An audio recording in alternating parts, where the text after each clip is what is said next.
Merci, Monsieur le ministre. La parole est à Monsieur Ratenon.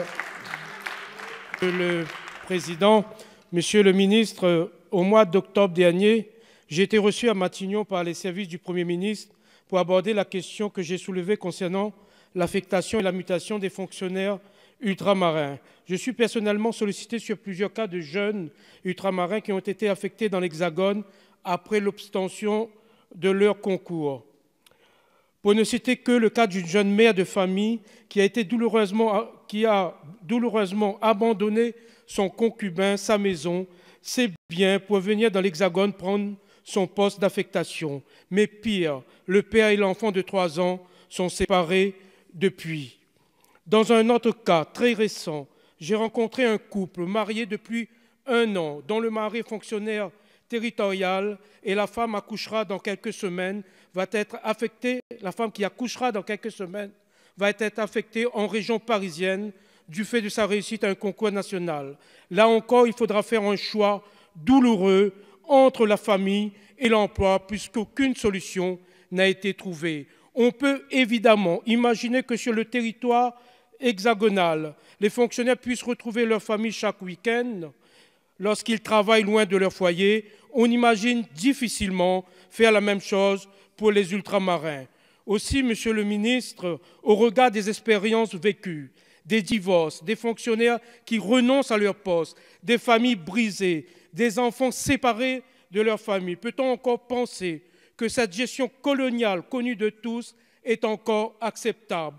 Non. Donc il est temps, à mon sens, de penser à des concours à affectation régionale et aussi à un renforcement des dispositions trop timides de la circulaire sur les centres d'intérêt matériel et moraux des fonctionnaires outre-mer.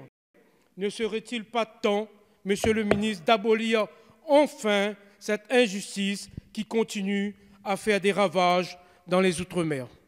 Merci, Monsieur le ministre, vous avez la parole. Monsieur le Président, Mesdames et Messieurs les députés, Monsieur le député Jean-Hugues Ratenon, merci pour cette question qui est extrêmement importante et je ne méconnais pas les problèmes humains que vous venez d'évoquer, que j'ai d'ailleurs assez bien connus en tant que recteur outre-mer moi-même. Il y a évidemment un problème derrière la question que vous posez. Ce problème, il est lié par ailleurs à un principe qui a toute sa valeur. Sa valeur, c'est évidemment l'égalité entre l'ensemble des personnes qui réussissent un concours, mais dans sa mise en pratique, il conduit en effet à des situations qui sont plus douloureuses pour les ultramarins que pour les personnes qui sont dans l'Hexagone.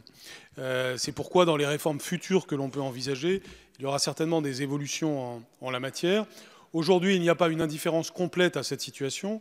Les centres d'intérêt matériel et moraux sont pris en compte dans le barème des professeurs. Cette prise en compte peut apparaître comme insuffisante. En général, elle conduit à terme à ce qu'il puisse y avoir un rapprochement de conjoints dans le cadre des différentes procédures d'affectation. Mais je vous accorde bien volontiers que le système actuel est sans doute trop aveugle, qu'il y a dans le futur des améliorations à apporter. Elles sont à étudier de façon cohérente avec l'ensemble des évolutions que l'on peut souhaiter pour la gestion des ressources humaines du ministère de l'Éducation nationale. Cela suppose une gestion des ressources humaines plus humaine, probablement une vision plus académique, c'est-à-dire plus proche du terrain. Nous aurons certainement l'occasion d'en reparler parce que cela peut remettre aussi en question des manières de gérer que nous avons aujourd'hui et qui, d'un autre côté, sont garantes d'une certaine égalité entre les personnels.